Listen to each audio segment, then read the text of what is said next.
Olá, jovem jurista. Como eu falei na semana passada lá na fanpage, muitos de vocês me mandaram e-mails pedindo para que eu fizesse um vídeo sobre o processo do impeachment. Tudo vocês sabem, né? Por causa da situação com a nossa presidente Dilma Rousseff, que está sofrendo esse processo de impeachment. Então muitos mandaram e-mails dizendo: Ronaldo, faz esse vídeo sobre o impeachment, e eu resolvi fazer, debater com algumas pessoas, como o inscrito Josivaldo Joel e outros.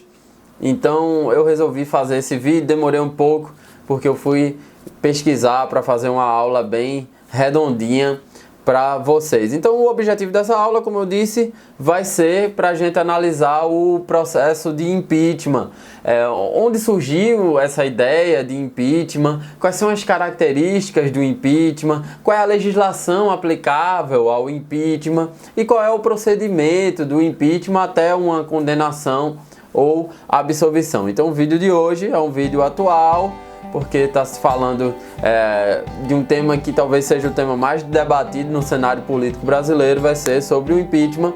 Então depois da vinheta a gente se encontra.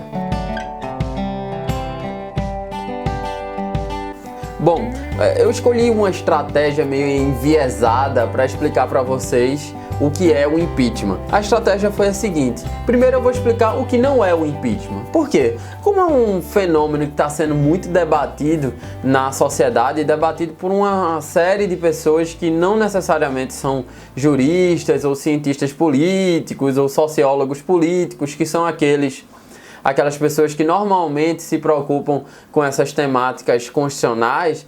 Então está havendo uma série de confusões acerca do que se trata o processo de impeachment, o que se trata desse instituto do impeachment.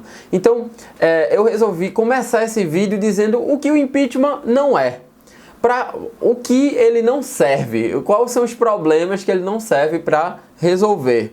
E existe uma variada gama de institutos no mundo afora, no direito constitucional comparado, que as pessoas estão associando ao impeachment, mas não necessariamente faz parte do processo do impeachment.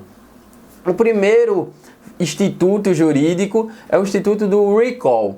O Instituto do Recall é um instituto típico de um sistema presidencialista como o nosso, mas que não é previsto pela nossa Constituição, pela nossa legislação. O Recall é previsto nas legislações estaduais norte-americanas. Alguns dos estados norte-americanos prevê esse instituto. O que é que acontece? Esse instituto serve para quando a população está insatisfeita com um chefe do executivo, no caso o chefe do executivo estadual, em razão desse chefe do executivo não ter cumprido as promessas eleitorais, então vale-se do Instituto do Recall para retirar esse presidente através de um voto também de uma maioria, né? Então é um instituto que tem relação também com a soberania popular. Então, quando não há satisfação da população acerca do modo como o executivo está conduzindo o Estado, e também quando há um falseamento das promessas eleitorais. Esse foi o caso evidente da nossa presidente Dilma Rousseff, só que esse instituto não é previsto no Brasil. Então, não se pode se valer desse instituto para retirar a presidência. Isso não tem nada a ver com o impeachment. O recall é algo diferente do impeachment. Um segundo instituto, que é típico não dos sistemas presidencialistas como o nosso, mas dos sistemas parlamentaristas, é o Instituto da Moção de Confiança. O que é isso? Vocês sabem que no sistema parlamentarista existe um primeiro-ministro, que normalmente esse primeiro-ministro é do partido que domina o parlamento, né? É o partido que tem maioria no parlamento é que elege o primeiro-ministro.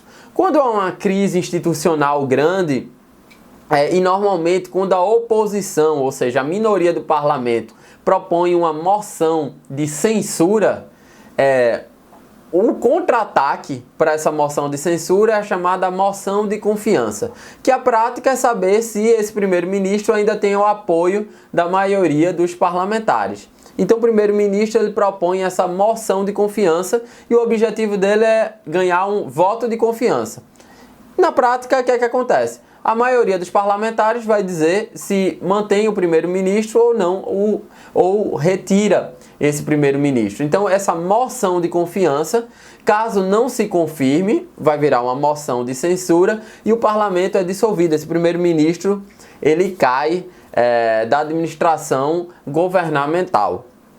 Então, esse é o instituto da moção de confiança que só existe nos sistemas parlamentaristas. E também não se confunde com o processo do impeachment. Existem alguns temas que estão sendo debatidos e eu resolvi também enquadrar nesse tópico da gente o que o impeachment não é.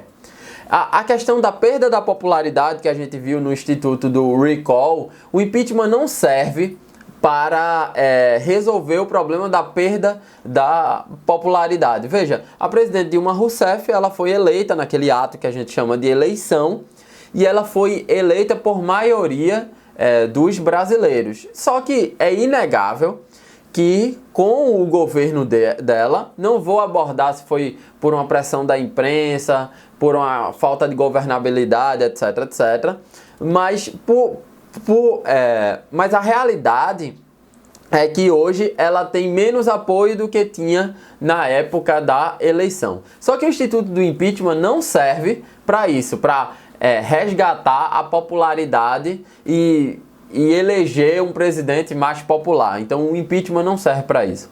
O impeachment não serve também para a questão da corrupção do partido. O partido da presidente está envolvido recentemente em muitos escândalos de corrupção, que, por outro lado, não atingem a presidente. Não há provas ainda, pode ser que no futuro haja, mas não há provas de que a presidente ela se envolveu nesses escândalos de corrupção. Então, o fato do partido da presidente estar envolvido em escândalos de corrupção não significa que a presidente também está envolvida. Então, o impeachment também não serve para resolver essas coisas.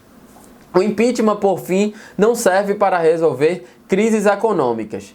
Se a crise econômica foi ocasionada ou não pela política governamental, pela política econômica da presidente Dilma Rousseff, guiada pela presidente Dilma Rousseff, o impeachment não vai servir para isso, para resolver. Então estamos numa crise econômica, temos que retirar a presidente e colocar um presidente que faça uma política econômica melhor para os brasileiros. O impeachment não serve para isso.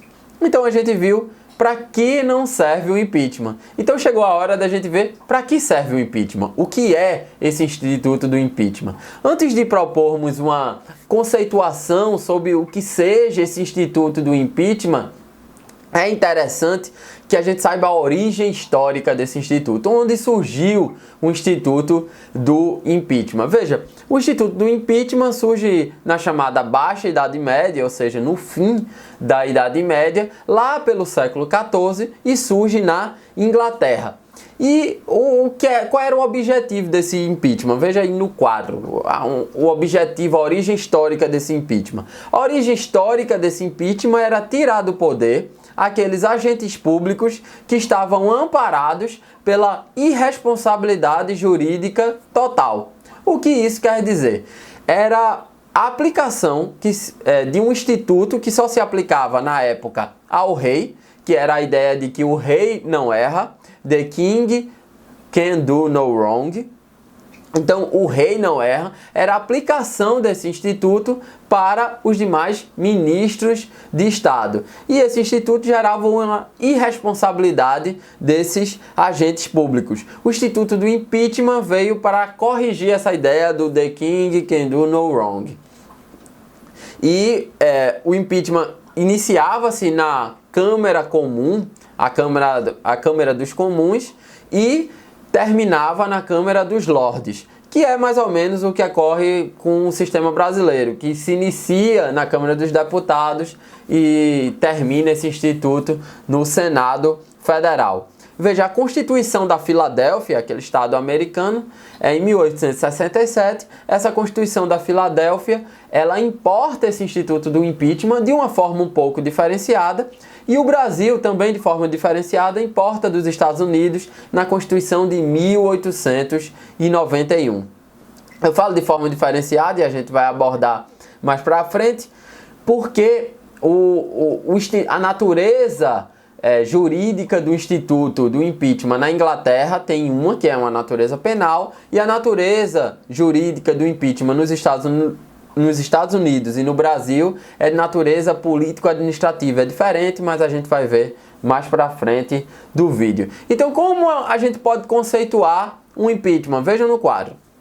O objetivo do impeachment é apurar a prática comissiva e dolosa de crime de responsabilidade do presidente da República, capaz de justificar o afastamento pelo Congresso Nacional do mandatário maior do país, eleito pela maioria absoluta dos eleitores. Veja, afora isso,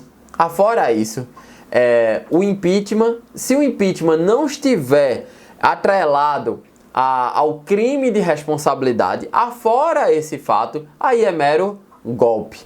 A natureza jurídica do impeachment depende do país em que ele é utilizado, em que esse instituto é utilizado. Como eu falei, na Inglaterra ele tem natureza penal, natureza criminal. Já nos Estados Unidos e no Brasil, ele tem natureza político-administrativa. Não tem natureza criminal, tem natureza político-administrativa. Eu não vou fazer um exercício de direito constitucional comparado e ficar falando de vários países e da natureza jurídica do impeachment em vários países. O que interessa é no Brasil. No Brasil ele tem uma natureza político-administrativa. Por quê? São basicamente dois argumentos. Porque, primeiro, ele não visa punir delinquentes, simplesmente transgressores da lei com penas privativas de liberdade ou seguindo os ditames do Código Penal. Ele não visa punir esses delinquentes, nem visa atingir a pessoa e os seus bens. Então não tem também natureza civil. O que visa o processo do impeachment? O processo do impeachment visa destituir uma autoridade, no caso o presidente da República, a autoridade maior do executivo, destituir a autoridade de sua capacidade política para protegermos o Estado e a sociedade dos seus desmandos, dos seus crimes de responsabilidade. Por isso é que ele é uma instituição de direito constitucional e não uma instituição de direito penal.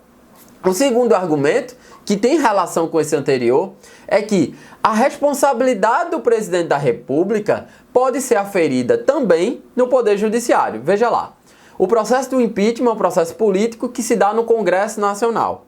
Só que o presidente ele pode ser condenado no Congresso e também condenado no Poder Judiciário, no caso no Supremo Tribunal Federal. Então há essas duas condenações, elas são autônomas, elas não se excluem, elas podem ser justapostas.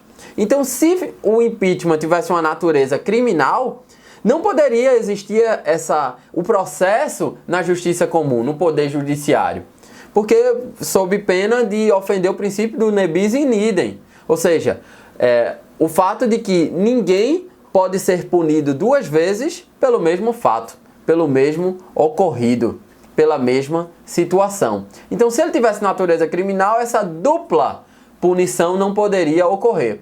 Como ele tem uma natureza constitucional, é possível ter essa punição pelo Poder Judiciário. E a gente vai ver mais para frente que uma das obrigações do Senado é enviar o processo que está apurando a responsabilidade por infrações comuns ao Supremo Tribunal Federal. Então, com esses dois argumentos, a gente vê que a natureza jurídica do impeachment no Brasil é uma natureza político-administrativa e não uma natureza criminal. Logo, uma natureza de direito constitucional e não de direito penal. Aí o jovem jurista vai me dizer, beleza, Ronaldo, eu entendi o que não é o impeachment. Impeachment não é recall, impeachment não é moção de confiança, impeachment não serve para resolver perda de popularidade, corrupção do partido do presidente ou crise econômica gerada ou não pelo presidente.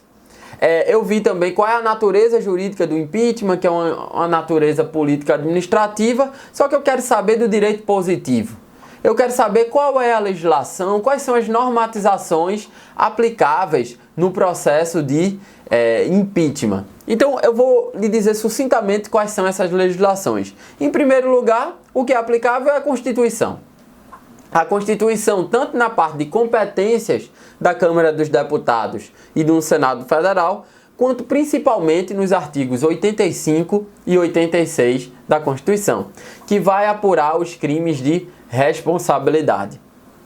A segunda legislação aplicada, e aqui é infraconstitucional, obviamente, a segunda legislação aplicável é a chamada Lei do Impeachment, ou conhecida também, mais comumente, como Lei dos Crimes de Responsabilidade. É a Lei 1079 de 1950. Essa lei vai esmiuçar. Se a Constituição vai dizer quais são os crimes de responsabilidade, essa lei vai dizer em que modalidades esses crimes de responsabilidade ocorrem. Quais são os tipos de crimes de responsabilidade que existem. Ela vai esmiuçar todos esses crimes de responsabilidade e vai trazer também várias regras procedimentais no processo de impeachment. Esse é o segundo grupo de legislações que é aplicável ao processo do impeachment. O terceiro grupo de legislações são os regimentos internos, tanto da Câmara, lá pelo artigo 218, quanto do Senado Federal. Então, o regimento interno da Câmara dos Deputados e do Senado Federal também é aplicável ao processo de impeachment. Vejam que esses regimentos internos, eles têm que estar consonantes com as regras constitucionais.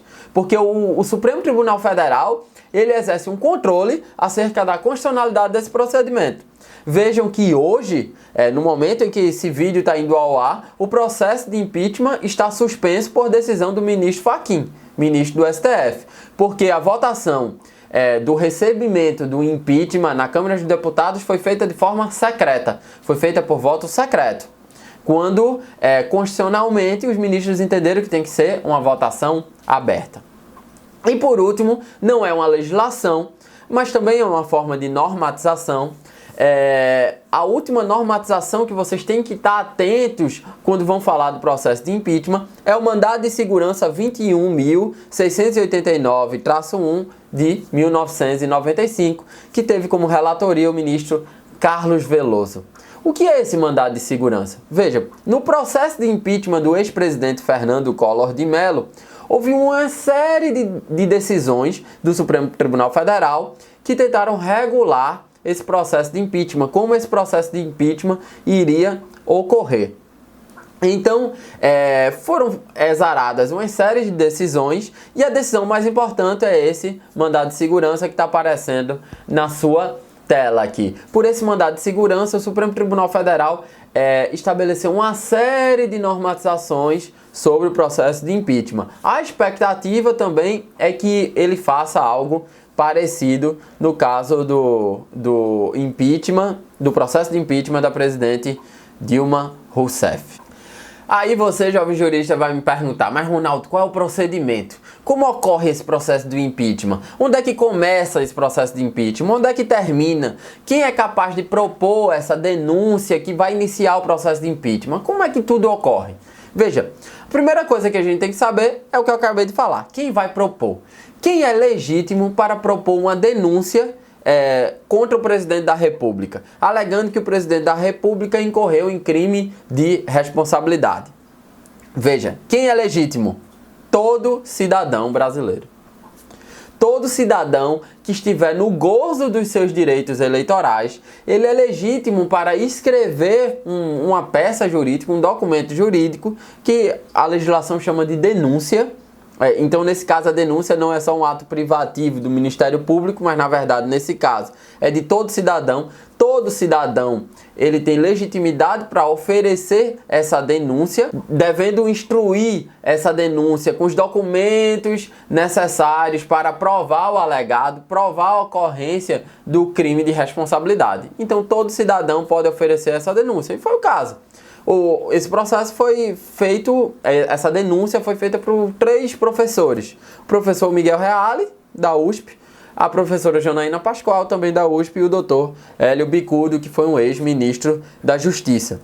Então, eles são cidadãos, estão no gozo dos direitos políticos, então eles têm legitimidade para propor essa denúncia que é tendente a abrir esse processo de impeachment. Aí você diz, mas Ronaldo, beleza, os caras propuseram essa denúncia que tendeu a abrir esse processo de impeachment, mas alegando que a presidente incorreu em crime de responsabilidade. Agora, quais são os crimes de responsabilidade?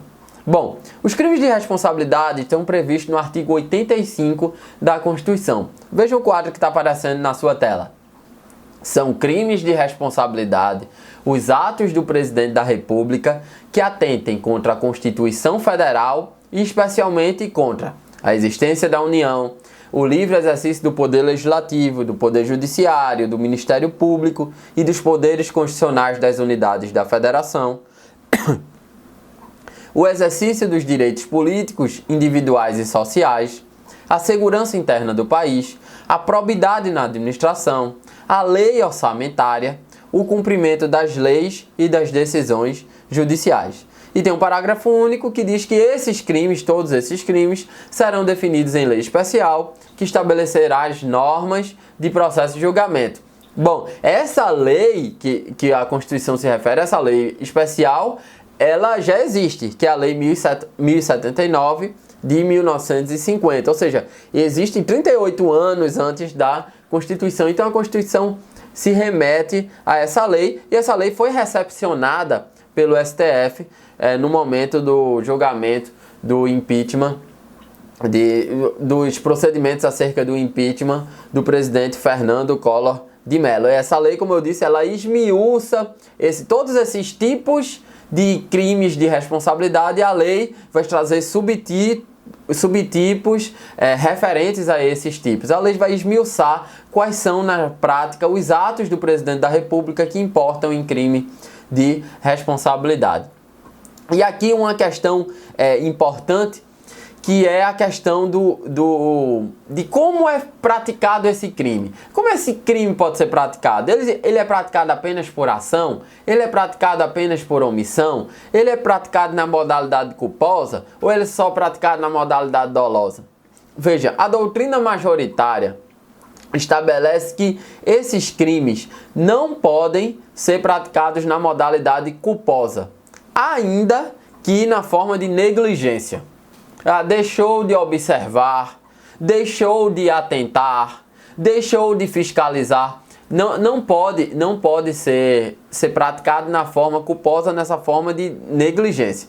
Agora, se é praticado apenas na forma ativa, ou seja, seria um crime comissivo, ou na forma de uma omissão, seria um crime omissivo, a doutrina diverge. E a doutrina diverge há muito tempo, desde a época de Pontes de Miranda.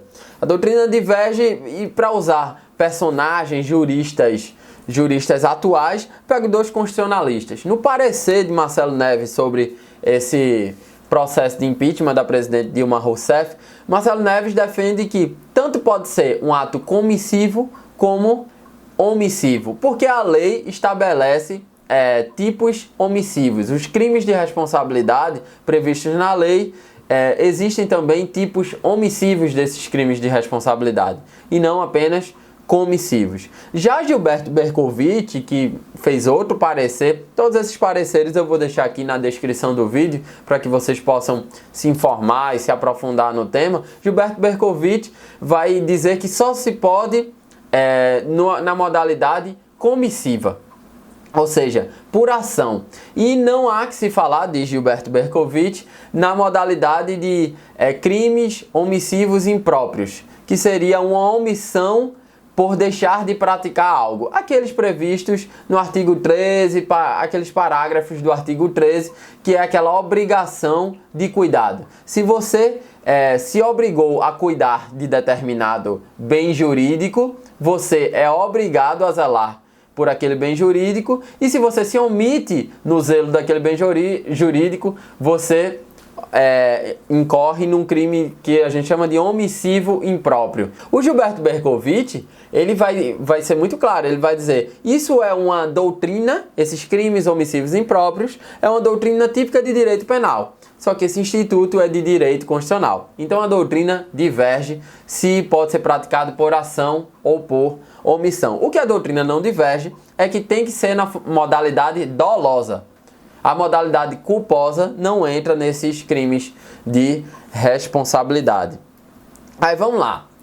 Foi feita a denúncia por um cidadão da República que identificou que a presidente incorreu em algum dos crimes de responsabilidade previsto no artigo 85 da Constituição e previsto na Lei 1079/50.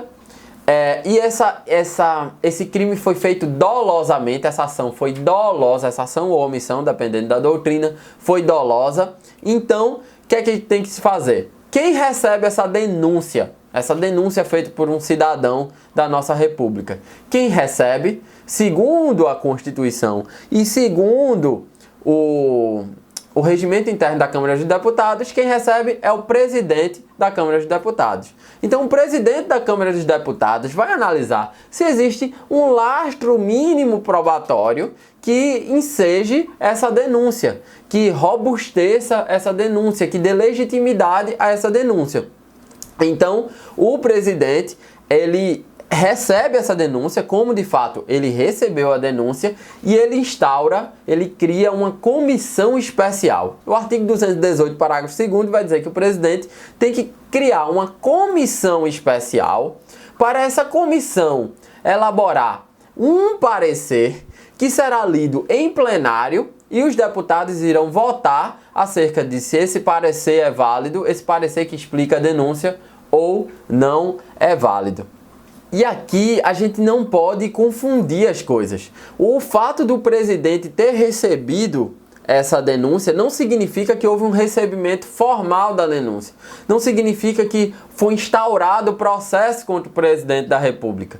O processo do presidente da República só é instaurado quando 2/3 dos deputados eles dizem que o processo deve ser instaurado. Dizem que a denúncia tem sim um lastro probatório que deve ser observado. Então, apenas 2/3 da Câmara dos Deputados, 2/3 dos deputados podem receber formalmente essa denúncia. O que o presidente faz é ver que a denúncia tem um lastro probatório mínimo, cria essa comissão especial elabora um parecer e esse parecer é votado pelo plenário da Câmara dos Deputados. Se tiver 2/3, então o processo foi recebido e tem que ser remetido ao Senado Federal. Beleza, a Câmara recebeu, remeteu os autos ao Senado Federal. Quando o presidente do Senado Federal ele recebe esses autos, ele comunica imediatamente ao acusado, que é o presidente da República, e marca uma data para que o presidente da República compareça ao Senado Federal e elabore a sua defesa. Quando o processo é remetido ao presidente do Senado Federal, o presidente do Senado Federal comunica ao presidente da República, ele está imediatamente suspenso das suas atividades políticas, da sua atividade enquanto presidente da República. Ele é suspenso por 180 dias. E isso é o que diz o artigo 86, parágrafo 1º, inciso 2 da Constituição. O presidente vai ser suspenso por 180 dias. E depois desses 180 dias, Ronaldo, o que é que acontece? Bom, se o Senado Federal não julgar o presidente da República em 180 dias, o presidente volta ao exercício da presidência. O presidente da República volta a exercer as funções de presidente da República.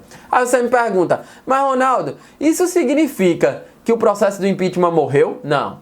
O processo do impeachment vai continuar com o julgamento do presidente da República, só que o presidente não vai estar mais suspenso. O presidente vai continuar no exercício das suas funções. Isso acontece para que se promova uma certa agilidade nesse processo de impeachment. É certo que essa é uma medida drástica, uma medida radical.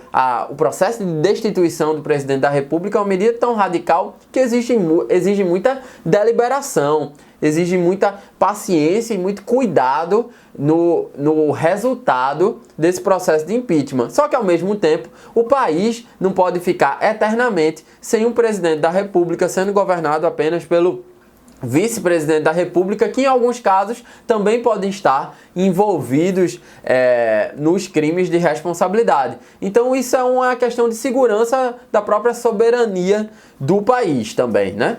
Existe ainda um detalhe na Constituição, que é o artigo 86, parágrafo 4º, que esse artigo é central na discussão do atual processo de impeachment. É central porque diverge aqueles que propuseram a denúncia, os juristas que propuseram a denúncia e os juristas que exararam pareceres contra esta denúncia. Esse tema é central. O que é que diz o artigo 86, parágrafo 4º? O presidente da República, na vigência de seu mandato, não pode ser responsabilizado por atos estranhos ao exercício de suas funções. E por que gera uma polêmica?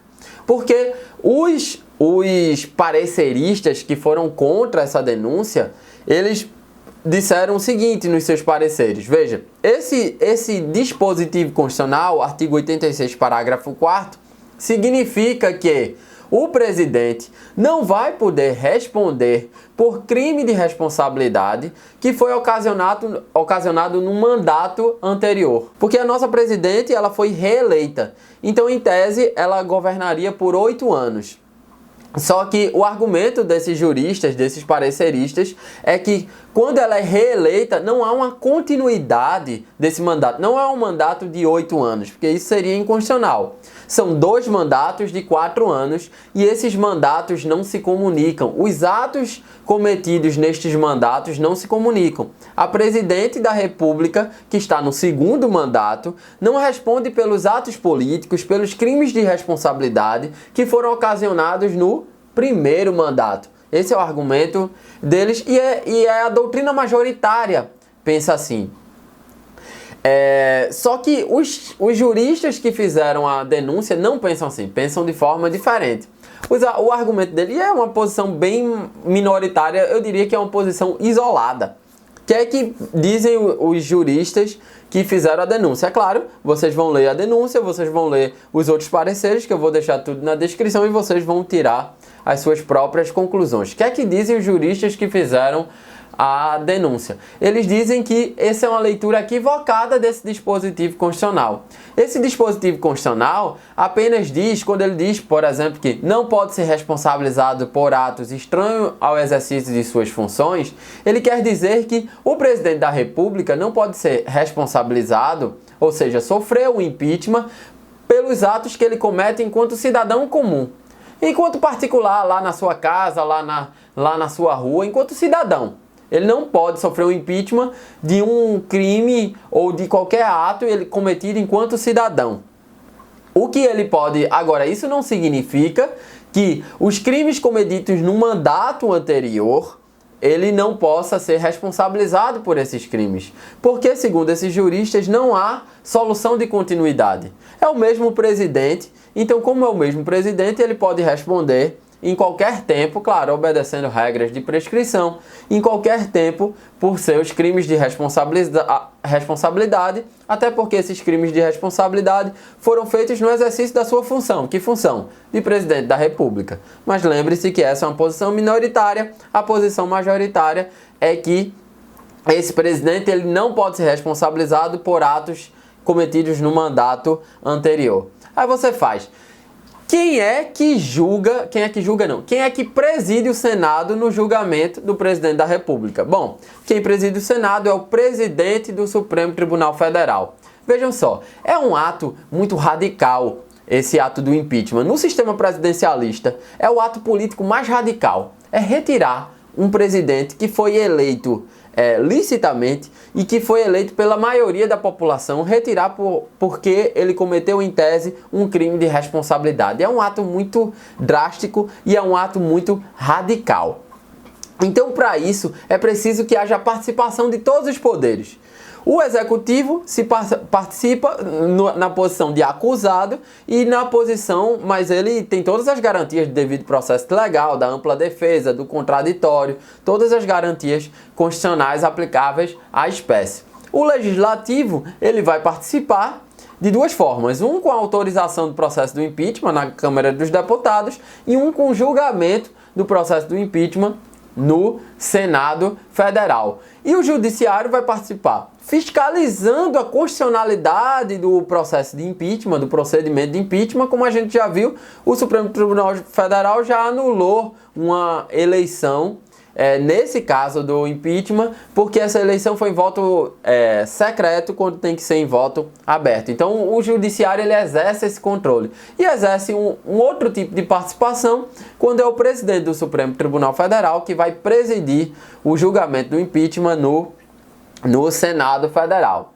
Então, no dia do julgamento, feita todas as defesas, feita toda a acusação, ouvida todas as testemunhas, depois de muita deliberação, o presidente do Supremo Tribunal Federal vai exarar um relatório de tudo que ocorreu nesse processo de impeachment e vai submeter esse relatório à apreciação do Senado Federal, apreciação dos senadores. Quando é que o presidente da República sofre o impeachment? Ou seja, quando ele é condenado. Se ele sofrer, se 2/3 dos senadores disserem que a denúncia é procedente, que ele incorreu sim em crime de responsabilidade. Veja que é a mesma fração da autorização do processo de impeachment pela Câmara dos Deputados. É a mesma fração no Senado Federal. E ainda tem mais. O Senado Federal, os senadores, eles vão ter que discutir por quanto tempo o presidente ficará inabilitado para ocupar funções públicas. Pode até ser 8 anos que ele poderá ficar. Então os senadores vão ter que decidir sobre isso. E os senadores também, eles vão ter que decidir se, além do crime de responsabilidade, em todos os crimes que o presidente em tese cometeu, tem algum crime que configura uma infração comum. Se eles perceberem que há uma infração comum, não um crime de responsabilidade, mas uma infração comum, o que é que acontece? Os autos, toda a investigação feita na Câmara dos Deputados e no Senado Federal, toda essa investigação vai ser remetida ao Supremo Tribunal Federal, para o Supremo Tribunal Federal, se assim entender, processar esse presidente da República e condenar. Então veja que tem tudo a ver com a questão da natureza jurídica do processo de impeachment, que é uma natureza político-administrativa. A natureza dele é de ordem constitucional e não de ordem penal. Tanto é que ele pode ser condenado nas duas vias. O que é que aconteceu com o presidente Collor? Ele foi condenado na via política, foi condenado pelo Senado Federal, mas foi absolvido pelo Supremo Tribunal Federal. Então, a respeito do crime de responsabilidade, ele foi condenado. A respeito das infrações comuns, ele foi absolvido. Isso é plenamente possível. Proferida a decisão condenatória, ou seja, o presidente cometeu sim crime de responsabilidade, ele imediatamente é destituído da função do presidente da República. Imediatamente. Ronaldo, e se ele for absolvido? Não existir 2/3 dos senadores, for menos de 2/3 dos senadores que quiseram a sua condenação. Não chegar a esse quórum específico. Então, ele imediatamente retorna às funções. Então, a eficácia dessa decisão é sempre imediata. Se ele é condenado, imediatamente ele é destituído das funções. E se ele é absolvido, imediatamente ele é restituído às suas funções de presidente da República. Aí tem mais uma última coisa que eu quero trabalhar com vocês. E se, quando esse presidente sofre um impeachment, como é que fica o país? Como é que fica a presidência da República? Quem assume? Assume o vice-presidente da República. Então, no presente caso, Dilma Rousseff seria destituída e quem assumiria seria o vice-presidente, Michel Temer. Salvo, com exceção, se o vice-presidente da República também não for cassado. Também não estiver envolvido e for investigado nesses crimes de responsabilidade. No caso dessa denúncia, ele não foi citado, o presidente Michel Temer. Mas, se ele tivesse sido citado, em caso de condenação, se ele fosse cassado, ele também sairia. Então, sairia o presidente e o vice-presidente da República. Aí você vai dizer, eita, Ronaldo, agora danou-se. E como é que fica esse país? Quem vai administrar esse país se o presidente e o vice-presidente foram cassados? Então, assume, nesse caso, o presidente da Câmara dos Deputados, que nesse caso seria o Eduardo Cunha, o deputado Eduardo Cunha. Mas ele assume até o final do mandato, do que seria o mandato da presidente Dilma Rousseff? Não. Ele tem um prazo. dependendo do momento em que o impeachment se der, em que a destituição do presidente e do vice-presidente da República se der, ele vai ter prazos diferentes e ele vai ter que fazer coisas diferentes.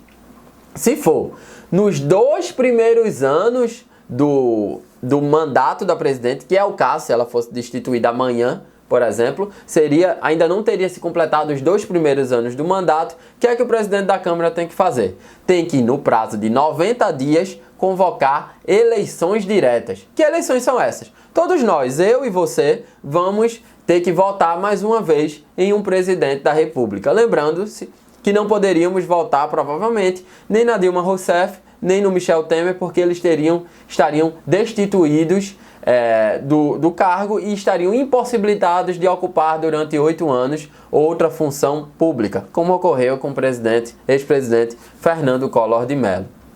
Beleza, isso nos 2 primeiros anos. Mas, Ronaldo, se esse processo de impeachment se alongar, e a presidente só fosse destituída nos 2 últimos anos do cargo e o vice-presidente também fosse destituído, o que aconteceria? O presidente da Câmara teria também que convocar eleições, mas não seriam mais eleições diretas, seriam eleições indiretas. Então não é o povo que vai votar no presidente, mas sim o próprio Congresso Nacional. Como aconteceu, não em relação ao impeachment, mas as eleições diretas aconteceu no caso da eleição de Tancredo e de Sarney. Foram eleições indiretas. Lembre-se que o movimento Direta Já não ganhou, não logrou êxito, como os juristas dizem. Então houve eleições indiretas. Houve pressão para ter eleições, mas não foram diretas, foram indiretas. Uma última coisa que eu quero falar para vocês, que foi feita, eu recebi um e-mail perguntando isso. Existe alguma possibilidade do Aécio Neves, que foi o segundo colocado nas eleições presidenciais, assumir o governo? Existe essa possibilidade. Agora, essa possibilidade não tem nada a ver com o processo de impeachment. Não tem nada a ver com isso. Essa possibilidade tem a ver com um processo específico que não corre nem no Supremo Tribunal Federal, corre no Tribunal Superior Eleitoral. E esse processo, essa ação, é prevista no artigo 14, nos últimos parágrafos do artigo 14 da Constituição da República, que é o chamado AIME. É a sigla AIME, A-I-M-E, que é a ação de impugnação de mandato eletivo.